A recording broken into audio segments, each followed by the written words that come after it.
Hello friends, today in this video I will show you how to set 2-inch margins in Google Docs. So very easily you can set this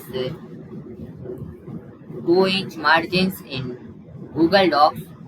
So firstly need to click on File and here you see this last second page setup option. So just click on it and now here you see this margins. So need to set this firstly in Google Chrome, any web browser you can search this inch to centimeter. Simply search this, and here you see this inch and centimeter. Need to set 2-inch margins.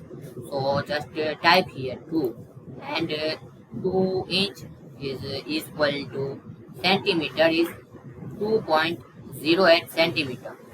This is the best way to convert inch to centimeter. So copy this centimeter and paste here.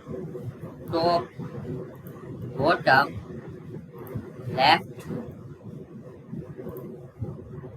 and right.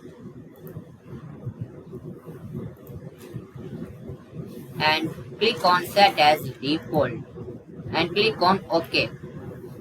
So this is very easy to set 2-inch margins in Google Docs. So thanks for watching this video.